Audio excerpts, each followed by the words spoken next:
네, 안녕하세요. 자, 여러분들 저기 신교재 498페이지 저기 국제우편 파트부터 시작하도록 하겠습니다. 자, 여러분들 국제우편 파트 마찬가지로 공도편과 마찬가지로 여러분들 그 총론 파트는 그렇게 어려운 건 없을 겁니다. 그래서 여러분들 미리 어느 정도 지금 정도 시간이면 어느 정도 다 정리가 됐을 거라고 보고요. 저기 문제집이라든지 아니면 여러분들 그 정리한 노트를 통해 가지고 여러분들 좀 취약한 부분 정도만 좀 체크하고 넘어가시면 될 것 같아요. 자, 일단 우선 문제풀이 좀 들어가겠습니다. 1번. 다음은 우편에 관한 국제기구에 대한 설명이다. 옳지 않은 설명은 이라고 되어 있는데요. 자, 1번 보시면 만국우편연합은 전 세계 사람들 사이에 통신을 정진하기 위하여 양질의 효율적이고 이용하기 쉬운 보편적 우편 서비스의 지속적인 발전을 촉진하기 위해 탄생했다. 자, 어쨌든 간에 세계적인 어떤 기구 있잖아요. 그래서 만국우편연합이 있다. 그 만국우편연합의 어떤 탄생 배경 정도 그냥 확인하시면 되고요. 2번 보시면 총회는 만국우편연합의 최고의 심의 기관으로 매 4년마다 개최, 그리고 전 회원국의 전권 대표로 구성된다라고 되어 있는데, 자, 여러분들 총회는 여러분들 만국우편연합의 최고의 의결기관이에요. 의결기관. 그 기본 강의 때도 설명을 드렸지만 심의기관과 의결기관의 차이는 뭐라고 했습니까? 자, 그 회의에서 결정된 것이 어떤 법적인 구속력이 있다. 구속력이 있는 것은 여러분들 의결기관이고요. 심의기관은 자, 물론 결정이 났지만 그것과 다른 판단을 하더라도 거기에 대해서 어떤 강제를 할 방법이 없습니다. 그래서 우리 그 국내 정치 파트로 돌리면 여러분들 국회에서 결정난 것은 어떻습니까? 법적인 구속력이 있잖아요. 그래서 국회는 의결기관이라고 보는 반면에 그 우리 뉴스 같은 데 보면 그 각 국무위원이랑 국무총리 그리고 대통령으로 이루어진 국무회의에서는 어떻습니까? 아무리 어떤 결정을 하더라도 그것과 다른 판단을 대통령이 내리더라도 그것을 강제할 방법이 없습니다. 그래서 국무회의 같은 경우는 심의기관으로 보거든요.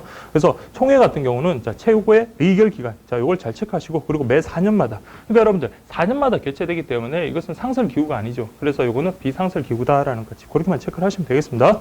그 다음 상설기관으로 관리이사회, 우편운영이사회, 국제사무국. 자, 여러분들 만국우편연합의 어떤 상설기관이랑 그 다음에 APPO, 아시아태평양 우편연합의 상설기관, 그 정도만 좀 비교를 하시면 되겠습니다. 그다음 4번에 여러분들 보시면 자, 만국우편연합의 기준 앞에 SPR, 그리고 자, 공용어라고 되는데 고용어라고 되는데 공용어입니다. 프랑스어를 공용어로 한다. 그렇지만 업무용어로는 자, 영어하고 불어 같이 사용한다라는 거 그렇게 보시면 되겠습니다.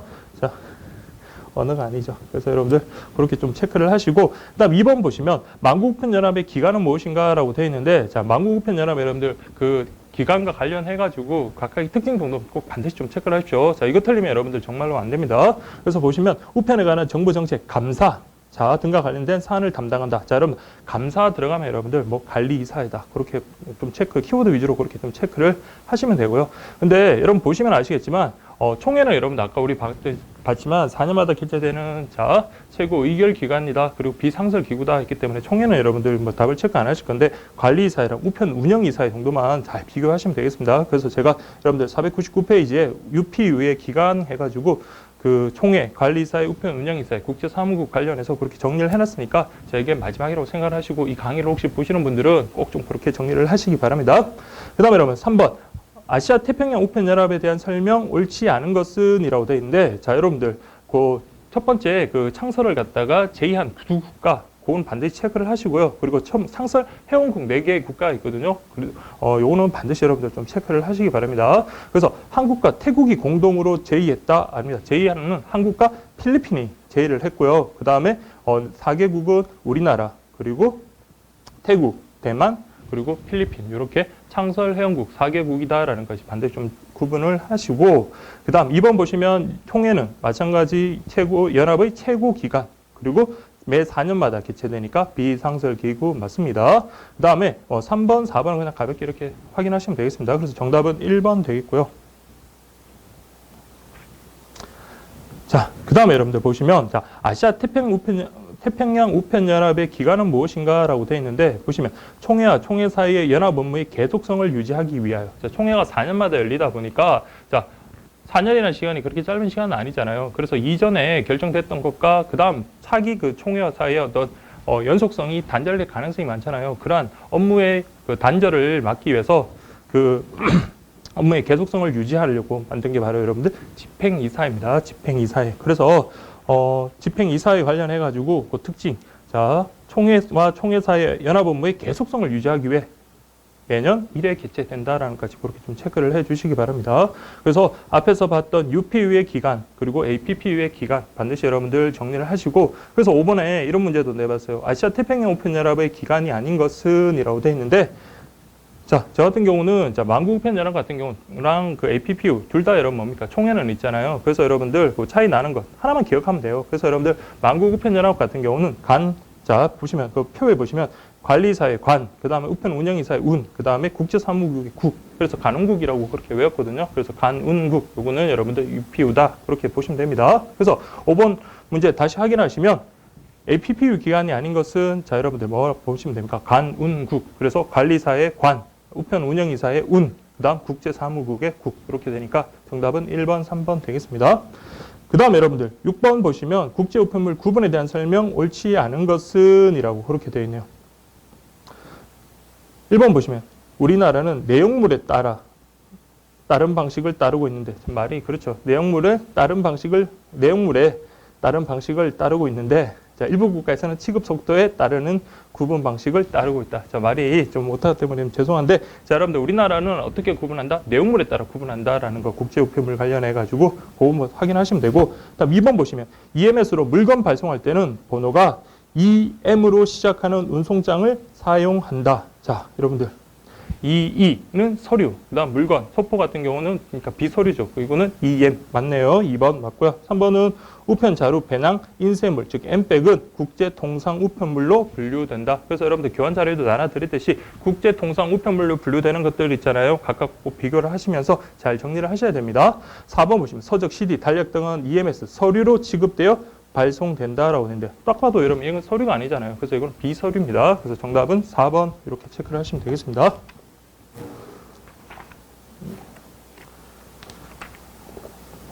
그 다음 7번이 여러분들 저 기출문제 관련해가지고 좀 배정된 문제인데 특히 국제통상우편물의 최대 중량을 여러분 반드시 정리를 하시고 가셔야 됩니다. 기출이 됐던 거지만 어떻게 변형이 돼서 나올 수도 있는 거기 때문에 그래서 보시면 자, 서장 같은 경우 여러분들 최대 중량이 2kg 항공서간 항공서간은 여러분들 뭐 공급 좀 양이 부족하신 분도 알까요? 최대 중량이 가장 작다. 그래서 이거는 5g입니다. 다른 것들은 킬로그램 단위로 움직이지만 요거는 g입니다. 5g.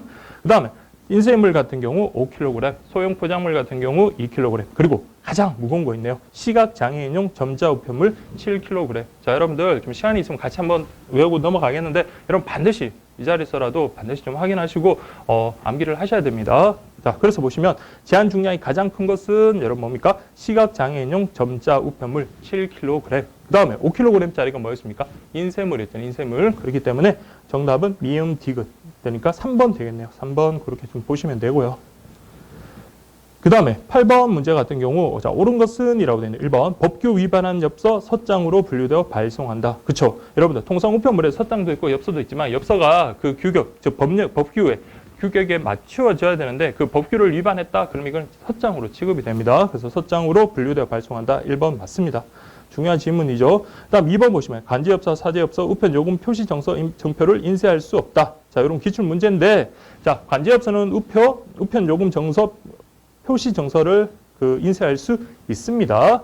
3번 사제항공서관은 우정사본부의 승인을 받은 후 민간에서 국제우편 규정에 맞게 조제한다. 요 질문 자체도 중요한 질문이니까 자, 사제항공서관 관련해서 요거는 누구의 승인을 받아야 된다? 지방우정청장의 승인을 받아야 된다라는 것까지 정리를 해주시기 바랍니다. 그리고 4번도 말장난 같지만 여러분 말장난이 아닙니다. 이거는 나름 의미가 있는 중요한 질문이니까 학교에서 학생들에게 보낸 통신 강의록은 인쇄물의 요건에 해당되지 않지만 그러나 이건 뭘로 취급한다? 인쇄물로 취급한다. 우리 인쇄물로 취급되면 최대 중량이 몇 킬로그램이 있습니까? 5kg이다. 같이 연계해가지고 그렇게 정리를 하시면 되겠습니다. 그 다음에 여러분들 9번 보시면 자 1번 틀린 것은 이네. 1번 간제엽서와 사제엽서 앞면 위쪽에는 포스트카드 또는 카르테 포스텔이라는 표시가 있어야 한다. 자, 여기에 우편엽서라는 그런 뜻이잖아요. 그래서 이런 표시가 관제엽서, 사제엽서 모두 앞면 위쪽에 이런 표시, 우편엽서라는 표시가 있어야 한다. 그 다음 2번 우편 자료 내 각 우편물의 중량은 2kg 이하여야 하고 등기나 배달 통지와 같은 특수 취급도 가능하다. 자, 여러분들 꼭 좀 체크를 하십시오. 그래서 우편 자료에 각 우편물에 여러분 분류했을 때 각 우편물의 중량은 2kg 이하다라는 까지 그렇게 정리를 하셔야 됩니다. 그래서 우편 자료 제한 중량 자체는 10에서 30kg지만 각 우편 자료는 2kg이다라는 까지 꼭 좀 정리를 하시고요. 3번 소형 포장물은 현실적이고 개인적인 통신문 성격의 서류 동봉을 할 수 없다라고 되어 있는데 제가 밑에 박스에다 정리를 했습니다. 그래서 개인적이고 현실적이고 개인적인 통신문 성격의 어떤 그런 것들 여러분들 소형 포장물만 가능합니다. 다만 그 시각 장애인용 점자 우편물이라든지 아니면 국제 소포 우편물에는 그런 거 동봉할 수 없거든요. 제가 박스로 이렇게 정리를 해놨으니까 꼭 좀 비교를 하시기 바랍니다. 아주 중요한 지문입니다. 그 다음에 여러분 4번도 중요하네요. 시각 장애인용 점자 우편물의 경우 항공 부가 요금을 제외한 모든 요금 면제된다. 그래서 모든 요금은 면제된다 아닙니다. 항공 부가 요금, 항공 요금은 면제되지 아니한다까지 정확하게 체크를 하시기 바랍니다. 그래서 정답은 3번 되겠습니다. 그다음 10번 관련해 가지고는 자 여러분들 제가 박스에 사제 항공서간의 어떤 논점 관련해서 정리를 해놨거든요. 그래서 특히 사제 항공서간이 이번에 나름 앞부분에서 여러분들 뭐 틀릴 만한 그런 지문들은 별로 없을 거라고 생각이 됩니다. 다만 여러분들은 무조건 합격을 하셔야 되기 때문에 자 남들보다 하나라도 더 정리를 하셔야 돼요. 정확하게. 뭐 정리를 많이 한다고 좋은 건 아니지만 정확하게 정리를 하셔야 되는데 특히 사제 항공서간 관련해서 나름 이번에 좀 출제될 수 있는 그 가능성도 높기 때문에 꼭 좀 정리를 하십시오. 자 10번 보시면 틀린 것 1번 국제 소형 포장의 내용품의 가액이 350 SDR인 경우 CN23을 한다. 자, 여러분들, 요거는 CN22, CN23과 관련해서 기준이 뭡니까? 300이잖아요. 300 SDR. 그렇기 때문에 350 SDR이면 CN23을 첩부한다. 맞습니다. 2번, 사제 항공서간의 경우 가로, 세로는 1.4배 이하여야 한다라고 되어 있는데 1.4배 이하면 어떻게 됩니까? 1.4배 이하 되면 정사각형이 될 수도 있는 거잖아요. 그래서 요거는 말장난 같지만 여러분들 1.4배 이상이다라는 까지 그렇게 좀 체크를 하십시오. 그래서 답은 2번입니다. 3번 M백에 우편 자료에 담긴 인쇄물의 각 묶음에도 수취인의 주소 표시하고요. M백의 통관 해부 대행 수수료는 우편 요금과 별도로 체크를 하십시오. 4,000원 부과된다라는 거. 그래서 수수료 관련해 가지고도 나름 의미가 있는 것들은 반드시 좀 정리를 하셔야 됩니다. 특히 저기 박스에 아까 말씀드린 것처럼 사제 항공서간 있잖아요. 다시 한번 보겠습니다. 지방우정청장 승인 후에 누가 조제한다? 민간에서 국제우편 규정에 맞게 조제한다. 그래서 민간에서 조제하기 때문에 이거는 사제 항공서간입니다. 그다음 민간에서 그냥 조제하는 게 아니라 누구 지방우정청장의 승인을 받은 후에 여러분 조제해야 된다라는 까지 그렇게 좀 보시고요. 그다음에 최대 규격 110, 220mm, 최소 규격 90, 140mm 그런 거 체크를 하시고 아까 방금 봤지만 가로 세로의 비율은 1.4배 이상이어야 된다. 자 중요합니다. 아까 우리 봤지만 항공서간은 여러분들 가장 최소 중량이 최대 중량이 가장 작은 거 있잖아요. 가장 적은 거인데 저희는 5g 이내, 5g 이내. 그리고 색깔은 항공서간 적색, 청색 이렇게 돼야 되고 발송인이 아닌 자 광고는 게재하지 말고 우편 요금 표시하는 증표 사제니까 여러분들 인쇄하지 말 것까지 이렇게 정리를 반드시 좀 하십시오. 그래서 10번 지문도 다 나름 의미가 있는 거지만 특히 사제 항공서간 관련해서는 이런 박스로 여러분 꼭 정리를 하시기 바랍니다. 11번 보시면 국제통상 우편물 내용에 대한 설명으로 틀린 것은 이라고 되어 있는데 요거는 여러분들 그냥 보시면 아실 겁니다. 3번 한번 볼게요. 항공서간의 경우 거리나 교통 등에 따라 요금을 차등 적용하는 게 아니라 항공서간은 거리나 상관없이 여러분 다 공통 단일 요금 적용한다라는 까지 그런 질문 나름 의미가 있고 중요하니까 꼭 좀 체크를 해 주시기 바랍니다. 예, 그렇게 좀 보시고요. 제가 최대한 여기 교재에 있는 내용으로 문제를 많이 만들려고 하다 보니까 여러분들 문제 정도 푸는 정도만 해도 쭉 보시면 여러분들 좀 확인하실 수 있을 겁니다. 그래서 12번하고 12번은 그냥 확인하시면 되고 13번 보시면 1번 한번 좀 주의 깊게 보세요. 5kg 742g인 경우 보통 소포 같은 경우는 여러분 10g 단에서 평가 절상해서 100g 단위까지 표시를 하고요.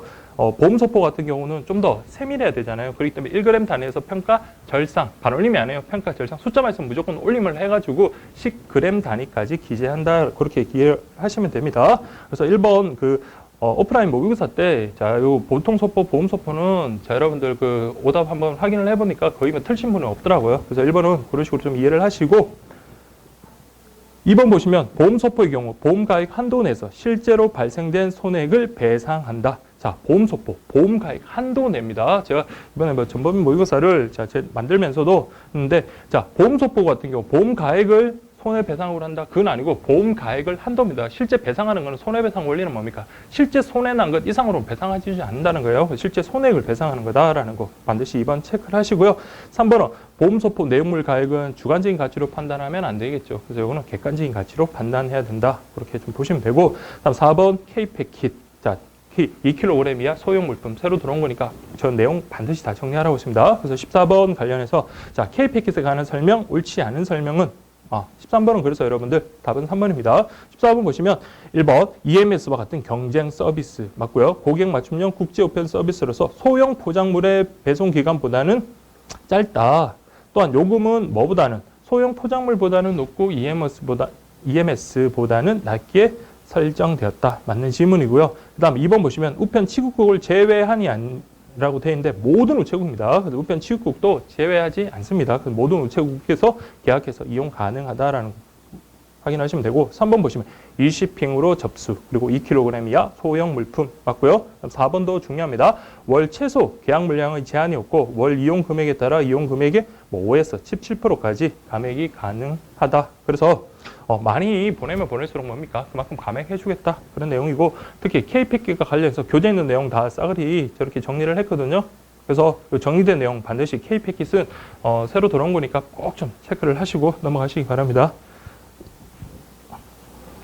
그래서 507페이지 보면 그 해설에 보면 그 모두 옳은 설명이다. K패킷은 신규로 들어온 만큼 아래처럼 꼭 정리해야 된다. 표가 위로 올라가 버렸죠. 그렇기 때문에 이거는 아래처럼이 아니라 위처럼 이렇게 좀 보시면 되겠습니다. 예, 그렇게 좀 보시고, 원래 이게 편집부로 넘어갈 때는 표가 밑에 있었는데 이게 올라가 버려가지고 좀 이렇게 오타가 났는데, 어쨌든 뭐 그렇게 중요한 내용은 아니니까 그렇게 좀 확인하시고, 그 다음에 국내 우편 접수와 마찬가지로 국제 우편물 관련해서 그리고 종류별에 따른 어떤 접수 요령이 있는데요. 확인 한번 해보겠습니다. 1번 보시면 다음은 국제 우편물의 접수에 관한 설명, 옳은 설명은 이라고 되어 있네요. 1번 봉투 가장자리에 자 유식의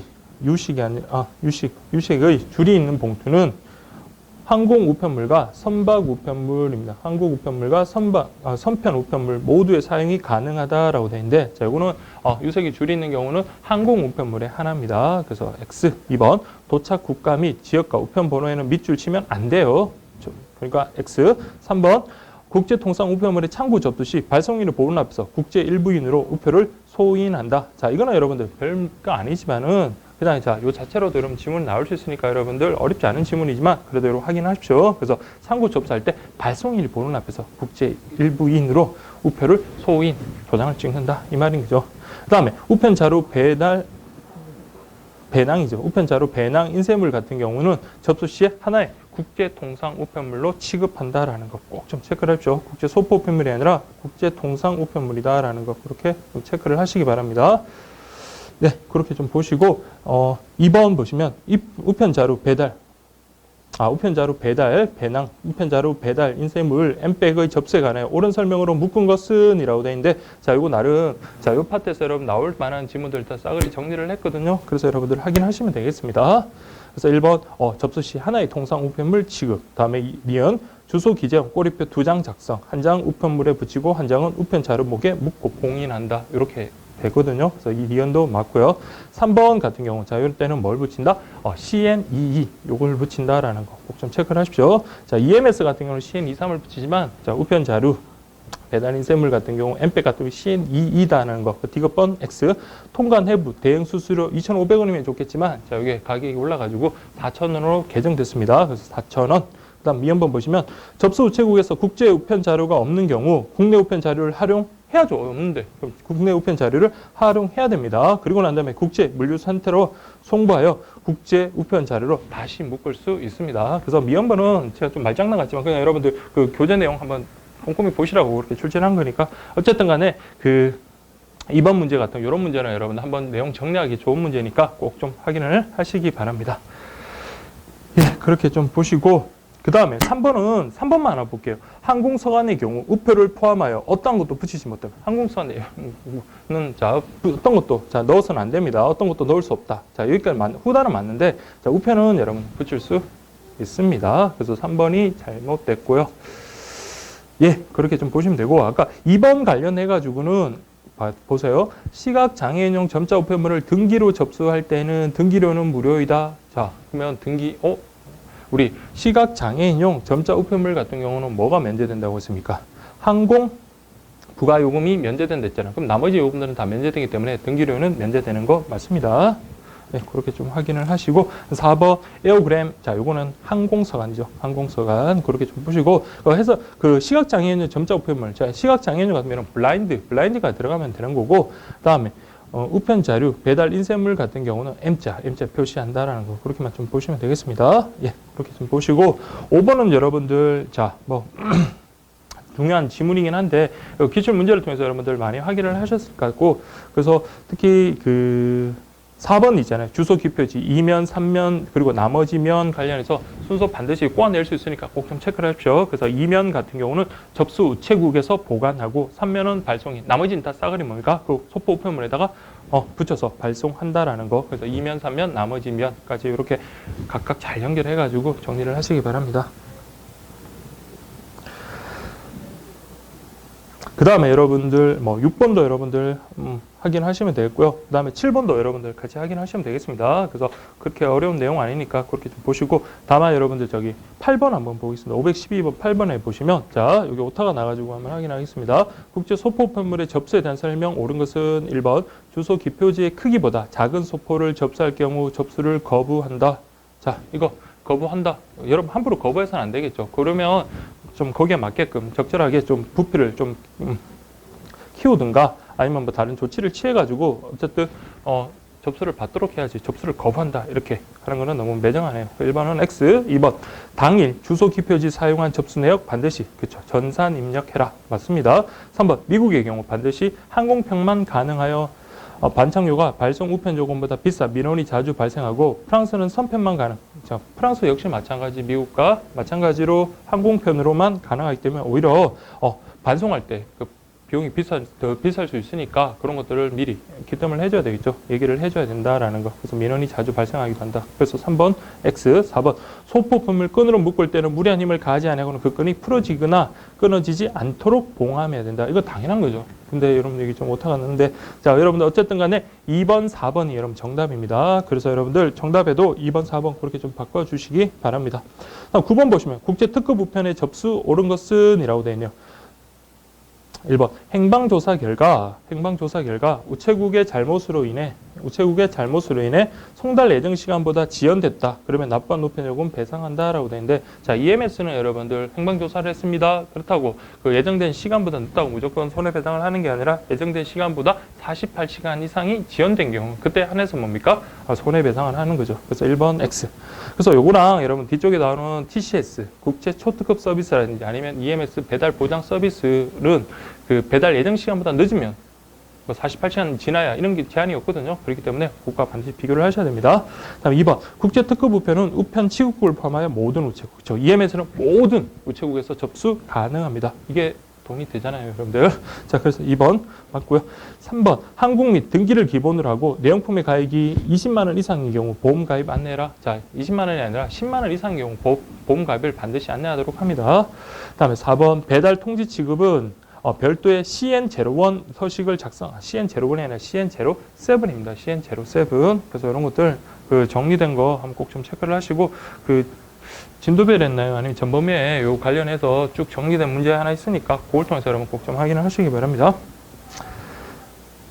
예, 그렇게 좀 보시고 국제특급 우편 접수 관련해 가지고는 여러분들 확인하시면 될 거예요. 뭐 어려운 거 전혀 없으니까 교재 내용 그냥 확인하시면 되는 차원이니까 그렇게 보시고 자 페이지 514페이지 12번 보시면 자 다음 보기에서 국제특급 우편으로 보낼 수 없는 것 그래서 요 12번 문제 요게 이제 기출됐던 걸 변형했던 문제거든요. 그거 좀 확인하시고 그 다음에 여러분들 저기 보험서장으로 보낼 수 있는 거 보낼 수 없는 거 그것과 구분하시면 되죠. 보험서장으로는 웬만하면 다 되는데 EMS 같은 경우는 제가 기본 강의 때 설명드릴 때 어떻게 설명을 드렸냐면 자 우리 회사에 필요한 것들 뭐 상업용 서류라든지 마이크로필름이라든지 상품 견본 같은 회사에 필요한 것들은 EMS로 보낼 수 있다. 다만 돈과 관련되는 거 그리고 뭐 기금속이라든지 그런 것들 그런 것들은 자 보낼 수 없다 했습니다. 기금속 돈과 관련되는 건 뭐 신용카드라든지 화폐 같은 그런 것들 다 포함이 되는 거고 그다음 기금속 같은 금은 뭐 이런 것들 있잖아요. 다 포함이 됩니다.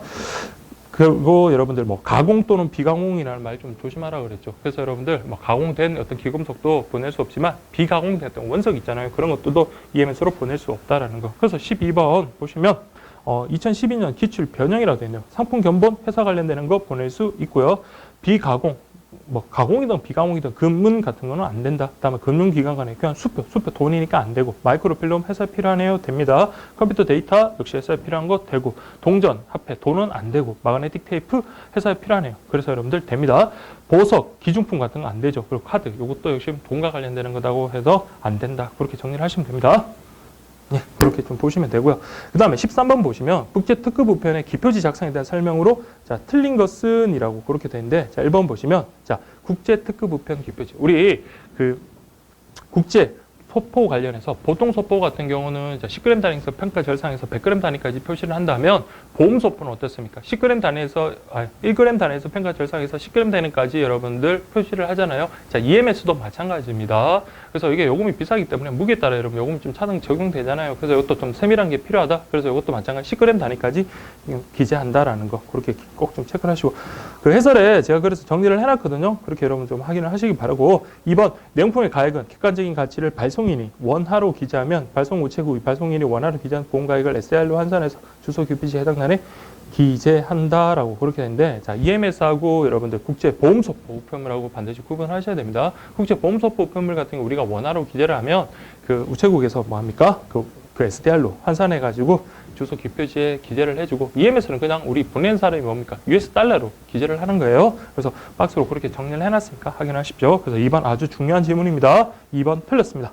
3번 우편요금 보험료 합산하고 기재하지만 보험료는 뭡니까? 요금 따로 뭐 보험료 얼마 이렇게 기재하는 건 아니다. 맞고요. 3번 독일로 보내는 경우 DE 그렇죠. 우리 국가 약호 관련해 가지고는 지난 시험에 기출됐지만 또 나올 수도 있잖아요. 그 반드시 이런 것들은 자 정말 단순 암기거든요. 그래서 꼭 좀 체크를 하시고 그래서 14번 관련해서 한번 볼게요. 2014년 기출 변형 태국은 여러분들 타이페이 그래서 TW 이건 타이완이잖아요. 그래서 이 대만이고 그래서 태국은 TH 잘못됐네요. 그래서 바르게 연결된 것은 몇 개인가 뭐 개수 문제긴 한데 자, 여러분들 첫 번째 거 잘못됐고 캐나다 CA 맞고요. 인도네시아 ID 맞네요. 러시아 같은 경우는 RU 러시아니까 RU 그다음 독일은 도이치 그래서 DE 맞습니다. 이스라엘 IL 맞고요.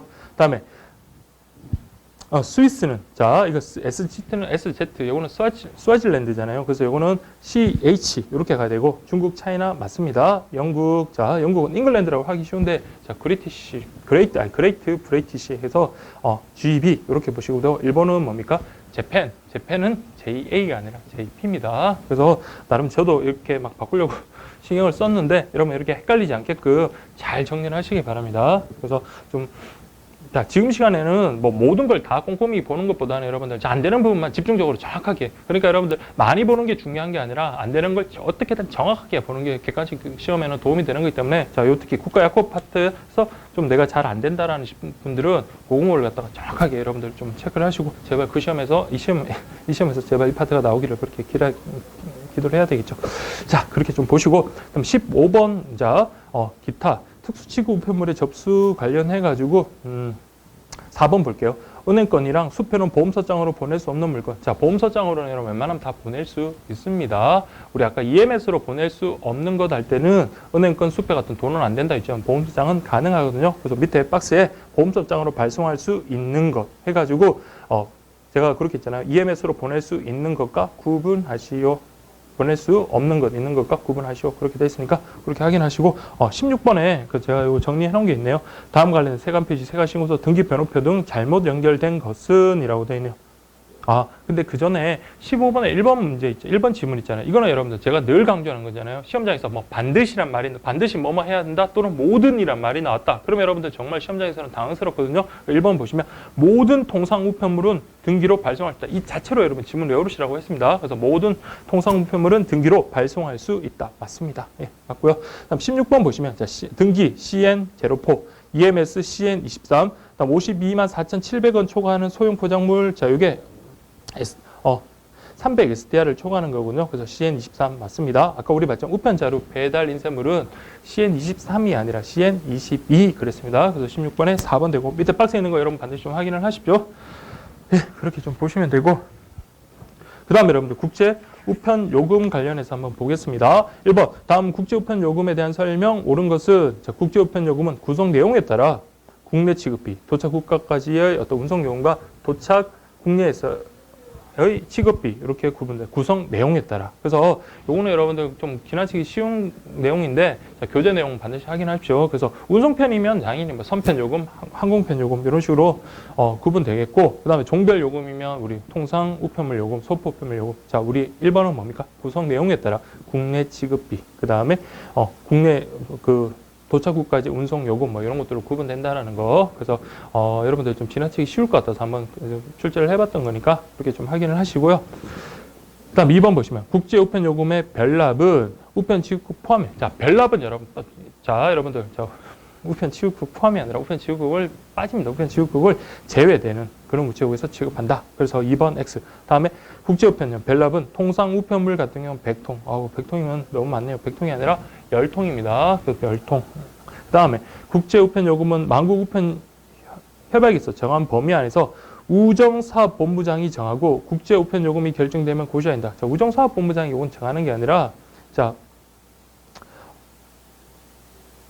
요거는 여러분들 미래창조과학부 장관, 좀 더 단위가 더 높은 분이네요. 그래서 여러분들 미래창조과학부 장관. 그래서 여러분들 해설에 이게 좀 잘못됐는데 4번 보시면 그 해설에 보시면 그 4번 지문 그대로 실어놨네요. 그래서 우정사업본부장이 정하고가 아니라 미래창조과학부 장관이 정하고 이렇게 체크를 하셔야 됩니다. 그래서 4번 잘못됐습니다. 그 정답은 1번 이렇게 좀 보시면 되겠습니다. 예, 그렇게 좀 보시고요. 그 다음에 여러분들 2번은 뭐 비슷한 내용이니까 그렇게 좀 확인하시고 3번 역시 훈합. 그래서 여러분들 국제 우편 요금 관련해 가지고 별납, 훈합, 그리고 수취인 부담, 그리고 뭐 IBRS나 뭐 이런 것들 이제 쭉 나올 건데 어쨌든 간에 여러분들 별납하고 훈합을 잘 구분하셔야 됩니다. 그리고 그 취급 우체국과 관련해 가지고는 518페이지 박스에 여러분 보시면 자, 국제 우편 요금에 일단 별납, 훈합, 그리고 수취인 부담인데 별납은 아까 방금 보셨듯이 우편 취급국은 제외된다라고 했고 훈합은 뭔다? 제한이 없습니다. 그래서 그 두 개를 잘 비교하시고 그다음 수취인 부담 같은 경우는 자, 이거는 집배 우체국이 하는다. 이렇게 정리를 하시면 되겠습니다. 예, 그래서 별납, 훈합 뭐 요거는 여러분들 잘 하시더라고요. 그렇게 좀 보시고 그 다음에 4번 보시면 이제 요거는 이제 수취인 부담인데 그 옳지 않은 것은 1번 우편물 외국으로 발송하는 자가 해외 배달 우체국과 계약을 자, 우리 수취인 부담 해외에 전화해서 그 수취인한테 돈을 받으세요라고 이렇게 하질 않잖아요. 그럼 누구한테 전합니까? 이거는 국내 배달 우체국한테 계약을 체결한다라는 거. 그래서 해외가 아니라 국내다라는 거. 1번 잘못됐네요. 2번 인쇄물과 엽서에 한해서 이용할 수 있다. 그래서 여러분들 전범위에도 제가 이렇게 얼마 전에 냈었던 것 같은데 수취인 부담 같은 경우 자, 만약에 보시면 봉투 엽서에 한해서 국제우편요금 수취인 부담을 할 수 있는데 소포를 갖다가 그러면 여러분들 부담시킬 수 있습니까? 안 됩니다. 그래서 뭐 인형을 갖다가 보내고 수취인 부담 이렇게 하는 거 안 됩니다. 그래서 인쇄물과 엽서에 한해서 이용할 수 있다. 2번 반드시 좀 체크를 하시고 별표 치시기 바랍니다.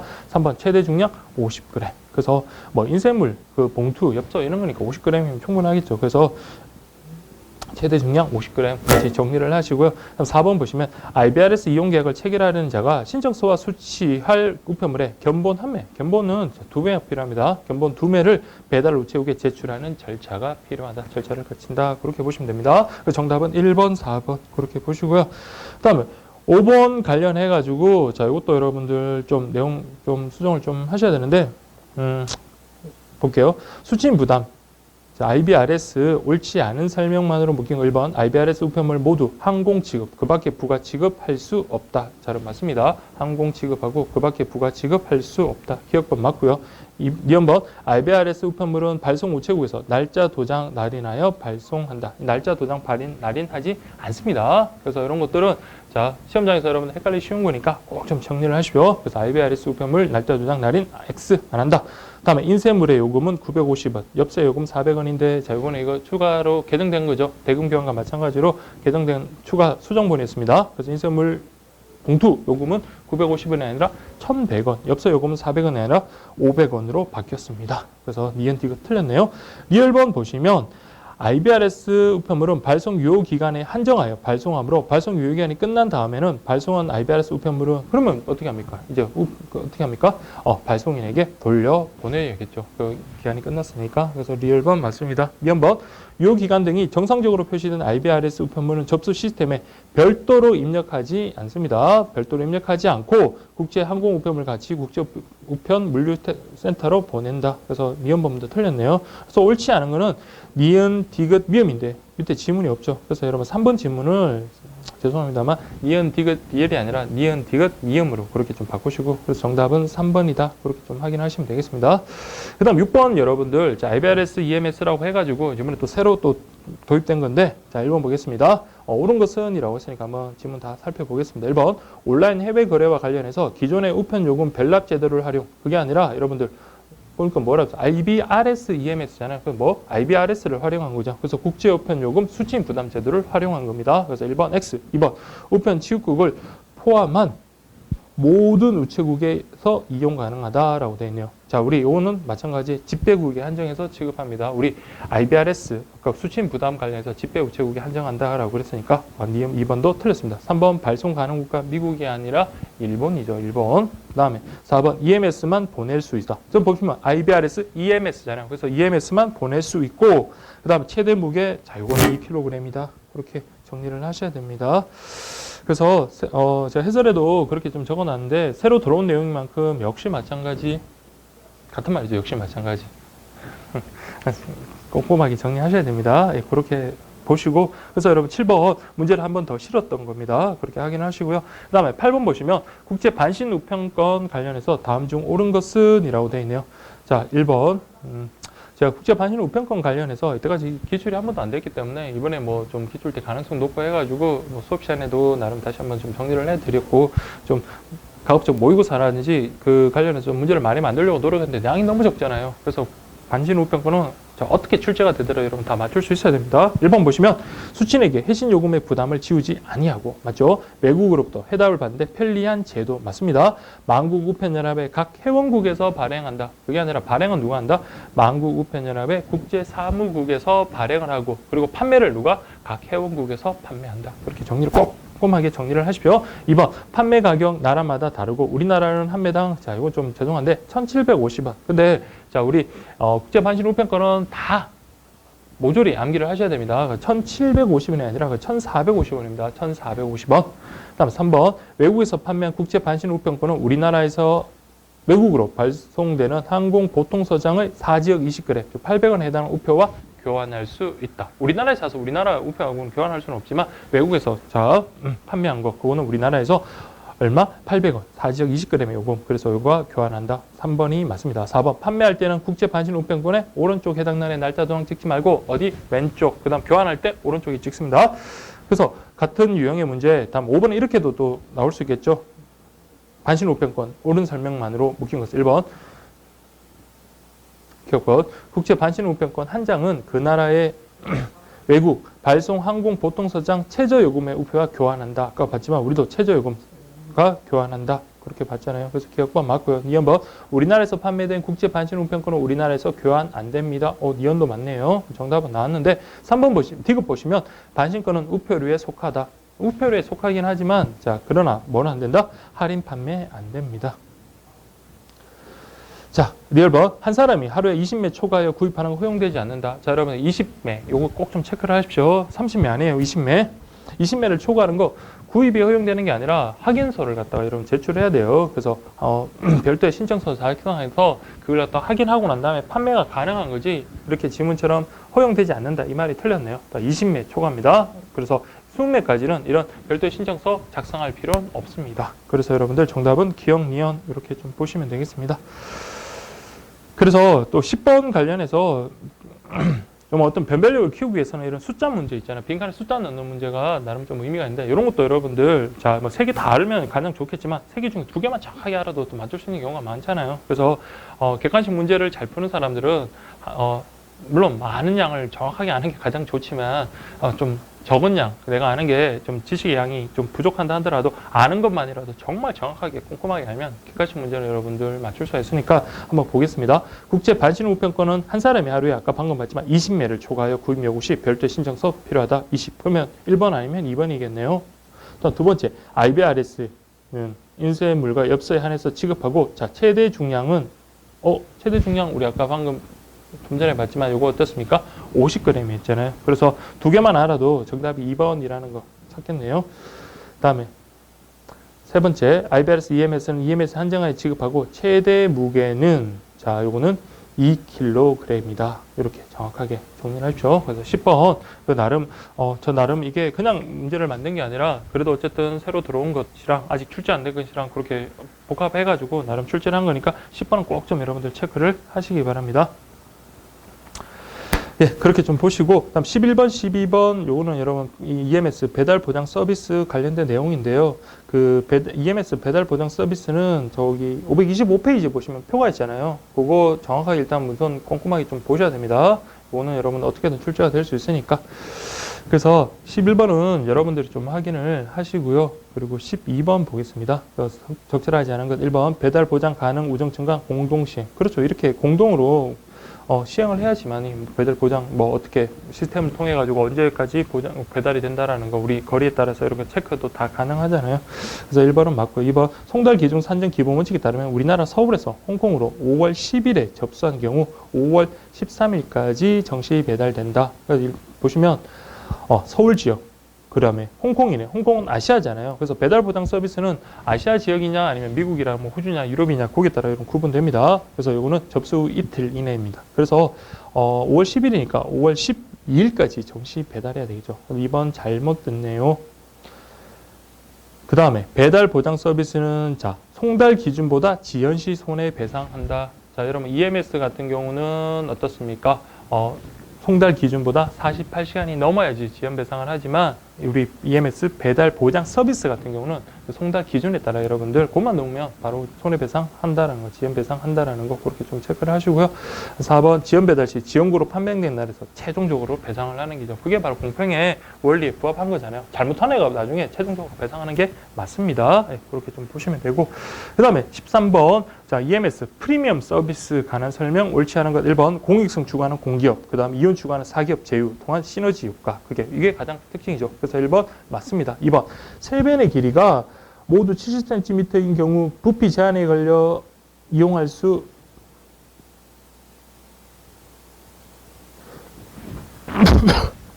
잠깐만요. 자, 이게 오타가 났네요. 자, 보시면, 자, 오타가 나는 거 수정을 한 게 말이 좀 그러네요. 보시면, 세변의 길이가 모두 70cm인 경우, 자, 부피 제한에 걸려 요거를 여러분들 좀 빼시고, 자, EMS 프리미엄 서비스를 이용할 수 있다. 이렇게 바꾸시면 돼요. 그래서 그 부피 제한에 걸려라는 말을 빼시고 EMS 프리미엄 서비스를 이용할 수 있다. 자, 우리 EMS 프리미엄 서비스 관련해 가지고는, 자, 우리 우편물의 둘레 길이 합이 330cm입니다. 330cm를 초과해서는 아니 된다. 그럼 둘레라는 건 어떻게 구합니까? 가로, 세로 더한 다음에 곱하기 2를 하고 그 다음에 높이를 더해주면 되겠죠. 근데 이때 높이라는 게 가장 긴 변을 높이라고 하는데 지금 여기 보시면 다 70cm이기 때문에 따로 굳이 계산 안 하더라도 70 더하기 70. 자, 여기 둘레 길이를 보려면 곱하기 2를 하죠. 그 다음 높이. 가장 긴 변인데 다 똑같으니까 이렇게 정해주면 요게 140에 2를 가면 280이죠. 280에 70이니까 요거는 350 되겠네요.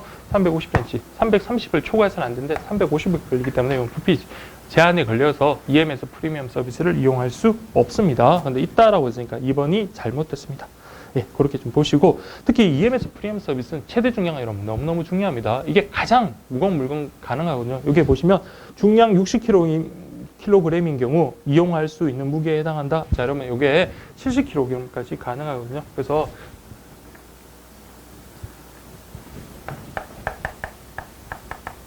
EMS 프리미엄 서비스 이것도 한 번에 정리하면 좋은데 어쨌든 간에 이거, 자, P합은 330, 그리고 무게는 70kg까지다. 이렇게 정리를 하십시오. 그래서 3번은 맞습니다. 그 다음에 최적 중량 관련해가지고, 자, 중량이 나올 수도 있고, 자, 중량이 아닌 이제 부피를 갖다 중량으로 환산한 거거든요. 그래서 여러분, 이때 최적 중량은 가로 곱하기 세로 곱하기 높이, 안 어렵죠. 가로 곱하기 세로 곱하기 높이에다가 뭘 해라? 6천 나눠서 그걸 킬로그램으로 환산해서 계산을 한다라는 거. 그래서 무거운 중량을 한다. 그래서 여러분들, 이거 왜 적용할까요? 무게는 가벼운데 너무 부피가 큰 거 있잖아요. 이런 것들은 여러분들 그 운송하는 입장에서 엄청난 부담이 되는 거잖아요. 그렇기 때문에 이런 최적 중량으로 환산해가지고, 자, 중요합니다. 무거운 중량으로 따지는 거예요. 그래서 어쨌든 작으면서 엄청 무거운 거, 그것도 싫어. 그리고 가볍지만 너무 큰 것도 싫어. 그래서 그렇게 이해를 하시고, 어쨌든 무거운 중량으를 적용한다. 몇 킬로까지? 70kg까지 가능하다라는 거. 그래서 13번도 꼭 좀 체크를 하십시오. 그 다음에 여러분들 그 526페이지 보시면 TCS 국제 초특급 서비스 관련해 가지고, 자, 특히 국제 초특급 서비스는 그 출제할 수 있는 그런 논점들이 꽤 되잖아요. 그래서 여러분들 잘 정리를 하시고, 그래서 14번 관련해서는 이게 쉬우니까 그냥 여러분 확인하시면 되고, 15번도 마찬가지입니다. 근데 특히 EMS하고 TCS 요 비교하는 거는 꼭 좀 하시기 바랍니다. 그래서 처음에 보시면 취급 대상, 서류, 상품 견본은 EMS 가능하다. TCS는 원칙적으로 서류만 가능해요. 그래서 원칙적으로 서류만 가능하다. 이것도 맞거든요. 그래서 예외적으로 일본의 경우 어떻습니까? 5만 원 이하의 어떤 소액 상품도 지금은 가능한 실정이지만 어쨌든 원칙적으로는 서류다. 그래서 1번 맞고요. 미연, 송달 기준, EMS 같은 경우는 1일에서 4일. 그 다음 TCS, 서울 경인 지역, 오전 접수, 당일 배달. 근데 당일은 너무 하잖아요. 그래서 이건 당일이 아니라, 자, 이 길입니다. 오전에 접수하면 2일 배달. 그래서 2번 X, 3번 발송 내역은 여러분들 EMS는 우편물과 같은 경로를 통해서 하지만 TCS 같은 경우는 발송됐다는 것을 뭘로? 팩스로 사전에 통보를 하고, 그다음에 배달 결과를 갖다가 통보할 때는, 자, EMS 같은 경우는 청구, 그러니까 배달 결과를 갖다가 통보해 주세요라고 발송일에 청구가 있는 경우에 하나에 통보를 해주지만, TCS는 그런 발송일에 그런 청구가 없더라도 그 배달 결과를 통보해 준다라는 그런 차이점이 있습니다. 그렇게 좀 정리를 하시고요. 그 다음에 16번, 17번도 여러분들 좀 중요한 내용들이거든요. 그래서 우리 앞에서도 그 표에 나와 있는지, 교재에 나와 있는지 모르겠지만, 우리 그 가능국가 4개국 6개 도시였잖아요. 그것과 관련해가지고 그 표를 잘 정리하면 문제 푸는 데는 그렇게 지장은 없을 겁니다. 특히 여러분들 여기 문제는 뭐 그냥 여러분 보시면 아실 건데, 진도별 모의고사 관련해서 제가 사례로 만든 문제들이 좀 있거든요. 그것과 관련해서 여러분들 지금 시점에서는 다 좀 풀어보셨을 것 같은데, 그래서 그걸 어떻게 적용하는가지 그렇게 좀 확인을 하시면 되겠습니다. 그래서 16번 같은 경우, 자, 1번 TCS 이용할 수 있는 국가 4개국 6도시. 그렇죠. 1번은 맞네요. 근데 2번은 보시면 최근 베트남 추가로 대상국가 지정되면서 베트남의 경우 발송한 날에 14시가 아니라 17시까지죠. 17시. 그래서 X. 3번 EMS 프리미엄 서비스는 70kg까지 가능한 반면에 TCS는 뭡니까? 20kg. 20kg이 아니라 30kg. 그래서 이 파트 무게 이거 관련해서 좀 정리를 좀 해주시면 좋은데, 그래서 여러분 좀 꼭 좀 정리를 하십시오. 네, 그 다음에 국제 초특급 우편의 요금은 4,500원이다. 근데 요금이 4,500원이 아니라, 요금은 이제 그 나라랑 권리마다 다르고, 추가 그 취급 수수료가 여러분 4,500원이에요. 그래서 이런 것들 말장난인 것 같지만 그래도 꼼꼼하게 좀 보시라는 의미에서 그렇게 낸 거니까 꼭 좀 확인하시기 바랍니다. 예, 그렇게 좀 보시고 17번 여러분들 여러분들이 좀 알아서 좀 확인해 주시기 바랍니다. 예, 그렇게 좀 보시고, 그 다음에 18번 여러분들 확인하시고요. 그 다음에 19번 보시면, 자, 다음은 국제우편물의 기타 서비스에 관한 설명 옳지 않은 것. 1번 한중 해상 특송 서비스는 기존의 항공기 운송 대신 선박을 이용하여, 자, 국제 특급보다 최대 70%나 저렴한 요금으로 전자상거래 물품을 중국으로 배송하는 서비스다. 뭐 제가 예전에 90% 저렴한 이런 식으로 문제를 낸 적이 있는데, 그게 중요한 건 아니고 어쨌든 70%까지 아주 저렴하게 여러분들 중국으로 배송할 수 있다. 2번 한중 해상 특송 서비스는 개인에게 판매하는 상품만 가능하며, 자, 이건 중요합니다. 다량, 그다음에 다량 물품이나 허위 기재 등은 통관이 되지 않는다. 허위 기재는 당연히 통관이 되지 않는 걸 이해하시지만 다량 물품도 안 된다는 거 꼭 좀 확인하십시오. 그다음 3번 유럽행 국제 특송 서비스는 계약 고객 전용 시스템 이용 고객이 이용할 수 있으면 한국에서 독일로 항공 운송하고, 자, 이러면 유럽행 국제 특송 서비스 같은 경우는 독일로 가는 게 아니라 어디로 갑니까? 프랑스로 가죠, 프랑스. 그래서 3번이 정답입니다. 그래서 이 문제 자체는 그렇게 어려운 건 아니었는데, 그래도 여러분들, 지문 하나하나가 여러분 다들 중요하잖아요. 그래서 꼭 좀 체크를 하시기 바랍니다.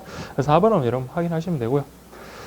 예, 그렇게 좀 보시고, 나머지 20번 여러분들 확인하시면 되겠습니다. 그 다음에 여러분 21번 보시면 국제 특급 우편 요금 감액에 대한 설명이 옳지 않은 것은 1번 계약 국제 특급 우편 이용 시 후납 가능하다.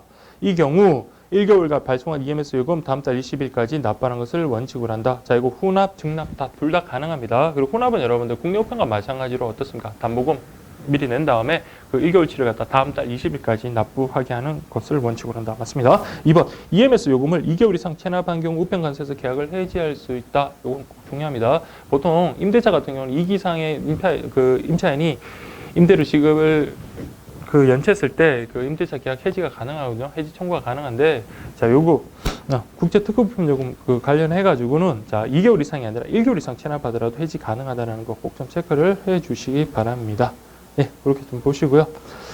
그 다음에 3번도 교재에 있는 내용 그대로 여러분 실어를 했거든요. 한번 보시면, 아, 그렇구나. 이렇게 이해되실 겁니다. 계약 국제특급 우편 이용 시 예상 감액률로 선 할인율 적용했습니다. 그래서 감액 수납을 했는데, 근데 나중에 보니까 어떻습니까? 월간 이용 금액이 선 할인율에 미치지 못하면 어떻게 합니까? 할인 금액을 조정하고, 다음에 차액을 뭡니까? 환수 조치하는 게 공평에 맞는 거죠. 그래서 처음에는, 이만큼 우리가 월 물량이 이만큼 되니까 이만큼 더 많은 범위만큼 감액을 해달라라고 했었는데, 실제로 보니까 뭡니까? 수출도 잘 안 되고, 뭐 상품 판매가 잘 안 되다 보니까 조금밖에 우리 이용을 안 했던 거예요. 그러면 처음에 우리가 적용했던 감액률만큼 그걸 적용해서 요금을 해서 선납받은 걸 갖다가 어떻게 합니까? 공평 원리에 따라서 그러면 할인율을 다시 대폭 낮추고 우리가 적용했던 걸 다시 한수 조치하는 그런 조치를 취하는 게 공평 원리에 부합하겠죠. 당연한 겁니다. 예, 그 다음에 4번 보시면 18% 이상 감액 해당 지방우정청장 승인 후 적용 맞습니다. 예, 그렇게 좀 보시면 되고요.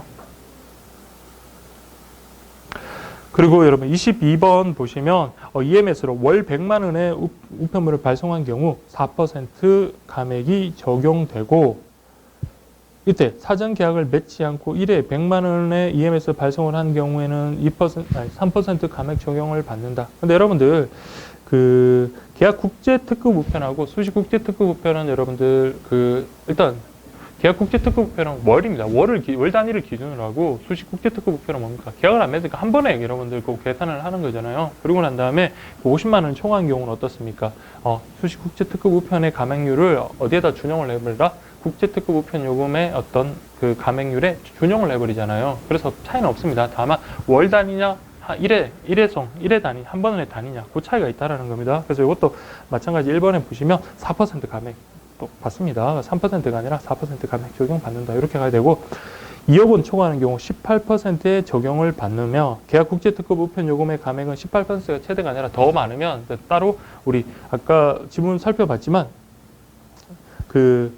지방우정청장 승인 후에 적용이 가능합니다. 그렇기 때문에 더 많은 감액률 적용도 가능하다라는 거. 3번, 수시 국제 특급 우편 요금 감액 적용 시 적용되는 금액은 고시된 요금 기준이며 수수료 제외. 그렇죠. 수수료는 제외된다는 거 좀 체크를 하시고, 4번 보시면 계약 국제 특급 우편의 요금 감액제를 해지하고자 할 때는 1개월 전에 구두 안 됩니다. 서면으로 통보해야 된다. 그렇게 보시면 되겠습니다.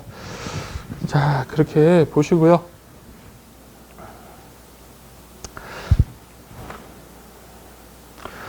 그 다음에 여러분들 이제 특별 감액과 관련해서 문제가 되는데, 특히 자, 제가 수업 시간에 기본 오프라인 수업 때는 했던 것 같은데, 온라인 수업도 이런 마찬가지로 했을 것 같은데, 계약 국제 특급 우편 감액률 있잖아요. 금액에 따른 감액률. 여러분 어렵지 않잖아요. 그래서 처음에는 그게 막막하더라도 지금 여러분들 금액 자체에서 그거 반드시 좀 구분하시고 정리하시고 넘어가셔야 됩니다. 자, 이번에 어렵게 나온다면 여러분 그런 쪽에서 여러분 승부를 낼 수가 있으니까 꼭 좀 체크를 하시고, 그 다음에 23번 보시면 특별 감액 순서 반드시 여러분들 순서대로 연결한 것이라고 되어 있는데, 특별 감액도 여러분들 꼼꼼하게 다 숫자 하나하나 퍼센트까지 다 알아야 돼요. 그래서 보시면 계약 국제 특급 우편 요금에서 월 200만 원의 이용 실적이 있는 경우, 자, 200만 원이에요. 200만 원. 200만 원이면 자, 50, 그다음에 150, 50에서 150, 그다음에 200이니까 200이면 어떻습니까? 6%. 다음에 나 수시 국제특급 우편요금에서 1회 40만 원의 EMS 발송하는 창구 접수 이용자라고 되어 있네요. 자, 우리 수시 국제특급 우편요금과 관련해서는 자, 이게 30만 원을 초과해야 되는데 요거는 50만 원까지는 3%. 그래서 2번은 나는 3%. 다는 1년 초과 직전 계약 기간이 이용 금액이 3천만 원이다. 그러면 요거는 1%죠. 그래서 요거 2%인 것과 구분하시고 그다음 한적 프로세스 2%네요. 그래서 가맹률이 큰 순서대로라고 하시면 가나 라다 이렇게 좀 보시면 되겠습니다. 예, 그렇게 좀 보시고요. 그 다음에 여러분들 24번 그 특별 감액과 관련해서 그렇게 확인하시면 되겠습니다. 그 다음에 여러분들 또 보실 게 25번 갈게요. 행방조사에 관한 설명, 옳지 않은 설명은 1번 행방조사 청구, 국제등기, 국제소포, 국제특급 모두 가능 맞고요. 행방조사 종료 포스네 인터넷 우체국 맞고요. 그 다음에 자, 이게 참 객관식 문제를 자, 여러분들 이렇게 뭐 단순한 암기식을 여러분들 뭐 전달해 준다는 게 좀 무리가 있는 것 같은데 여러분들 혼자 푸는 게 제일 좋은 것 같아요. 그래서 3번 보시면 행방조사는 발송일에 하나에 청구할 수 있으며 수취인은 청구권자가 아니다. 아니요, 발송인, 수취인 모두 청구 가능합니다. 다음에 발송국가, 도착국가, 제3국도 행방조사 청구할 수 있다. 자, 행방조사는 절대 어려운 거 아닙니다. 그래서 우리 행방조사를 청구해야지만이 그 손해배상과 관련해서 그 전제 요건이 될 수가 있는 거잖아요. 그 관련해서 행방조사 내용 정리한 게 있으니까 그렇게 확인하시고 절대 어려운 파트 아니니까 그렇게 확인하시면 됩니다. 그 다음에 26번 보시면 자, 국제우편물 손해배상 관련된 설명 옳지 않은 거 1번 행방조사 청구가 기한 내에 이루어져야 손해배상의 청구가 적법한 것이 된다. 그래서 손해배상 청구의 전제 요건이다라는 거 그렇게 확인하시면 되겠습니다. 2번 우편물에 실질적인 손해가 발생해야 되며 간접적인 손해의 경우 손해배상의 대상은 되지 않지만 지연 자체는 여러분들 손해배상할 수 있다고 그랬죠. 우리 김치 사례 말했습니다. 김치가 없어진 게 아니에요. 근데 지연돼가지고 김치가 우리 아들에게 미국에 있는 아들에게 싱싱한 맛 좋은 김치를 배달하려고 했는데 전해주려고 했는데 김치가 다 상했습니다. 그래서 아들은 특히나 상한 김치는 되게 엄청 싫어하고 겉절이 같은 그런 김치를 좋아하는데 그러니까 그 아들에게 원하고자 하는 말을 전해주지 못했잖아요. 그래서 이런 그 간접적인 손해, 그러니까 뭐 물건이 뭐 상하다든지 아니면 맛이 좀 변질됐다든지 그런 거 신선도가 떨어졌다는 그런 것과 같은 간접적인 손해에 대해서는 손해배상 대상이 되지 않는다. 그러나 우리 봤지만 EMS 같은 경우는 예정된 기간보다 48시간이 지난 경우, 그다음 EMS 배달 보장 서비스 관련해 가지고는 배달 기한을 넘어가면 어떻게 돼요? 지연 배상을 할 수가 있는 거잖아요. 그때는 지연 배상은 가능하다라는 거 그렇게 기본 강의 때 설명을 드렸습니다. 3번 보시면 내용품의 실제 가격 초과 사기하여 보험에 든 경우 손해배상 면책. 그죠? 사기 보험. 자, 요거는 면책인다. 그래서 우편 간서에서 책임을 지지 아니한다. 4번 손해배상 인정되기 위해서는 우편 간서에 고의가 있어야 하며 과실이 있는 경우는 면책된다.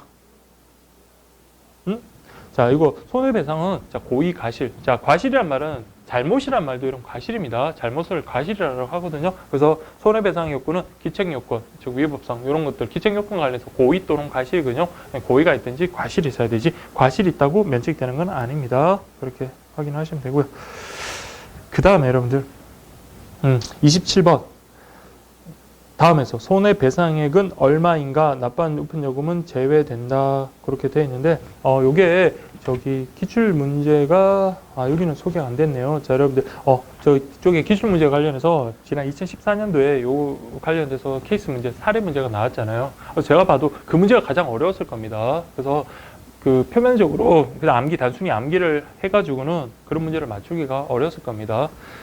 우리가 그런 문제를 보고 난 다음에 모든 교재가 그 문제 타겟을 맞추고 그럼 기출 문제를 풀이라니까 이게 문제가 예측됐던 게 나왔다라고 그렇게 생각이 될 수 있겠지만 그런 문제 막상 처음 그 2014년도 시험장에 있었다면 제대로 준비시켜준 강사분도 없었을 거고 그 다음에 그것을 제대로 준비했던 수험생분도 없었을 겁니다. 근데 좀 더 꼼꼼하게 이제 준비를 하셨던 그 분들 있죠. 그분들은 아싸 하고 이렇게 맞췄을 건데 어쨌든 간에 자 우리가 그 단순 암기도 좋지만 이게 케이스화돼서 문제가 나올 수 있는 응용 가능한 문제들, 그런 문제들은 여러분 꼼꼼하게 그렇게 좀 신경을 쓰셔야 될 것 같아요. 그래서 27번 같은 경우는 한번 여러분 연습하시면 뭐 내용 자체는 이제는 기출 문제를 통해서 이제 내용이 어느 정도 파악이 됐기 때문에 아, 이런 식의 이런 유형의 문제가 출제되겠구나라는 생각에 그렇게 어렵지는 않으셨겠지만 그래도 여러분들 꼼꼼하게 정리를 하셔야 됩니다.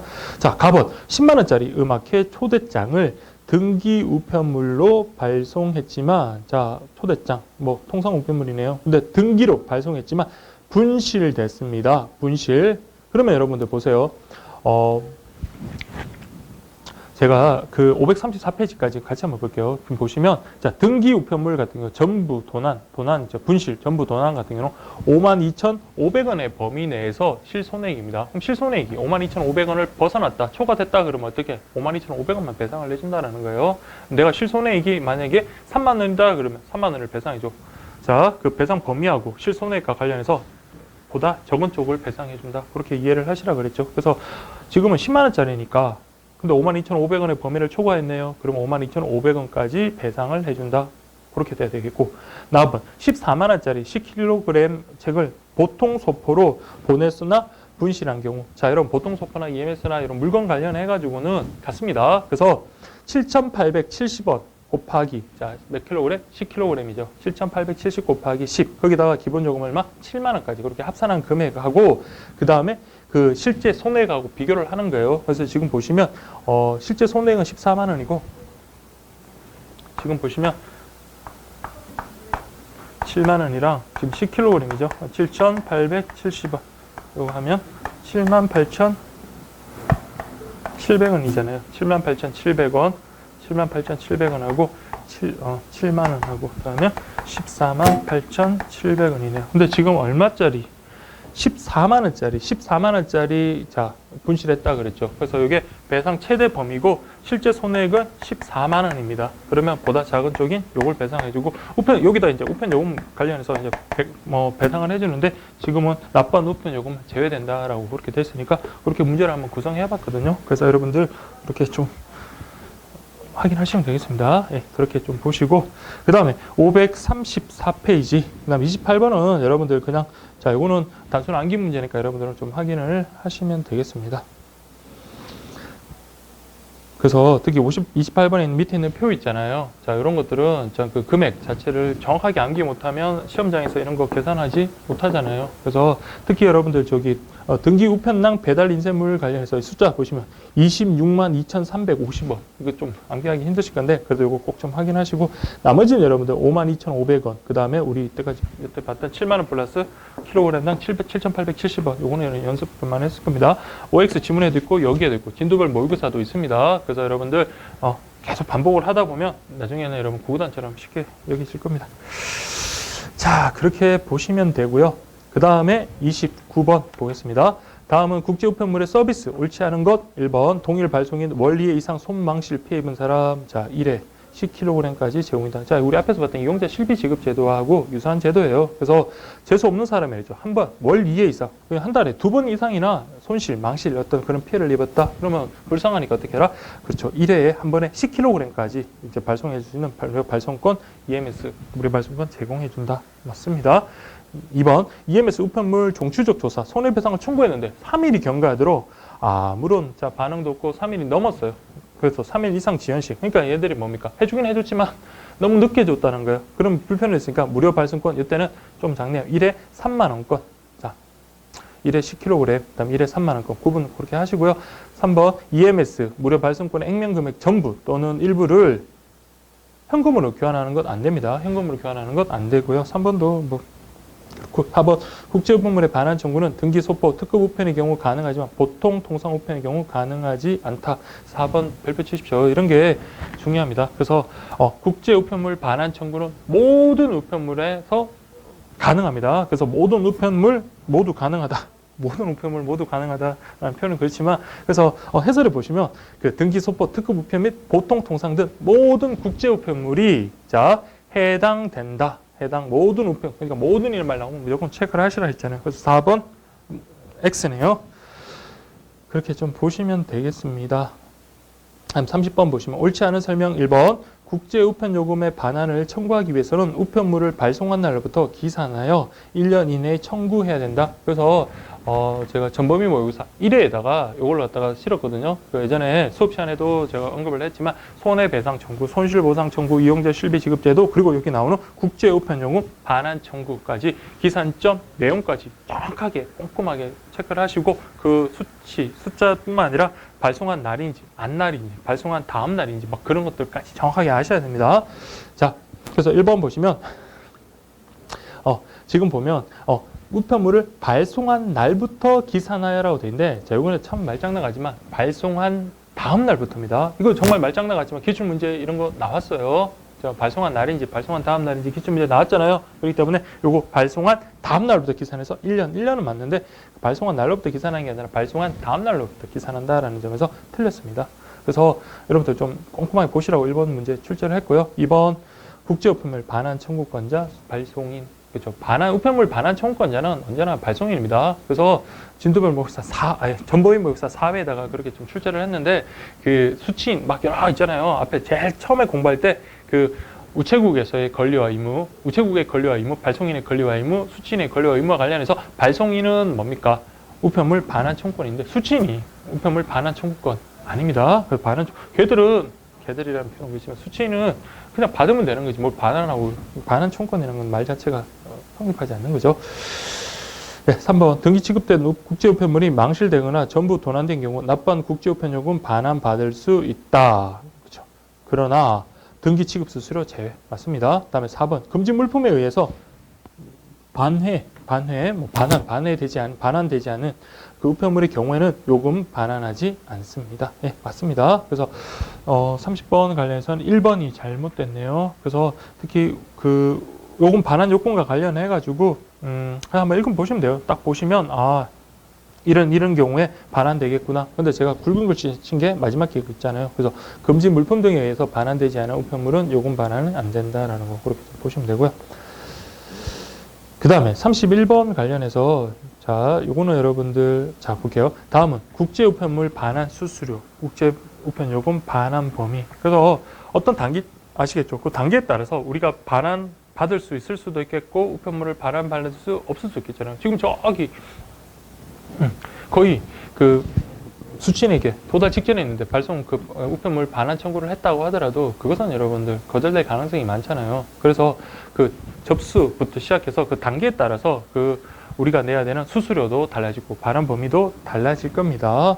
그래서 꼭 좀 정리를 해주시기 바랍니다. 그래서 여러분들 보시면 1번 외국으로 발송 준비 완료 전이지만 접수국으로 발송되기 전이라면, 그래서 여기다가 여러분 이 말 하나를 좀 더 해주세요. 제가 표현 내용 그대로 넣다 보니까 좀 의미가 좀 불명확해지는데, 자 이렇게 외국으로 발송 준비 완료 전이지만 발송 준비는 완료되었으나 접수국으로 발송되기 전이라. 그럼 두 번째 단계예요. 우편물 반환 수수료로 국내 통상 규격 요금 내야 하지만 요금 전액 반환받는다. 이 두 번째 단계 그렇게 하시면 되겠습니다. 2번 외국으로 발송 후라면 청구서를 우편으로 발송한 경우 1,800원 만약에 내야 하고 이 경우 우편 요금을 반환하지 못하거나 추가로 징수할 수 있다. 그러니까 우편을 반환받지 못하거나 추가로 징수할 수 있다. 네, 맞고요. 3번 접수국에서 해당 우편물의 송달증을 작성하기 전이라면 자, 반환 수수료를 내지 않아도 되며 우편 요금은 전액 반환된다. 자, 우리 송달증을 작성하기 전이라면 이게 이제 첫 번째 단계거든요. 첫 번째 단계면 반환 수수료도 안 내고 전액 반환. 출제될 가능성이 가장 높은 게 가장 명확하잖아요. 송달증을 작성하기 전이다. 그러면 수수료도 없고 그 다음에 전액 반환 가능하다라는 거, 우편 요금에 전액 반환 가능하다라는 거 그렇게 확인하시면 됩니다.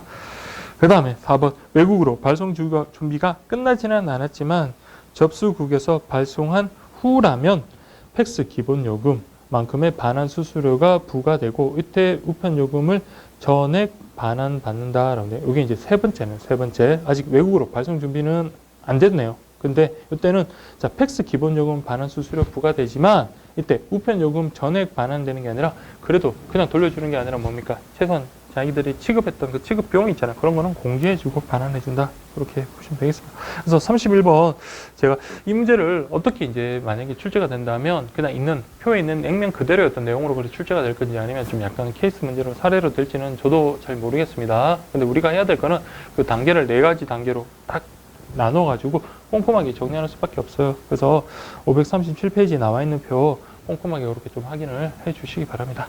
예, 이렇게 좀 보시고 그 다음에 538페이지, 539페이지 있거든요. 그래서 539페이지에 19번에 배달 우체국 하나만 있는데 배달 우체국 슬러시 배달 우체국 이렇게 좀 확인하시면 되고 여러분들 요거는 여러분들 한번 우편 파트 특히 여러분들 많이 좀 헷갈리실 만한 것들 일단 법령 내용은 빼고 기본 내용만 일단 수록해가지고 그런 것도 한번 연습 한번 해보시고 정리 한번 해보시라는 차원에서 그렇게 낸 거거든요. 답 찾는 것도 좋지만 그 자체의 지문도 여러분 처음 출제 가능한 지문들이니까 그렇게 좀 확인을 하시기 바랍니다. 잠깐 쉬었다가 여러분들 이제 금융상식 파트 들어가도록 하겠습니다.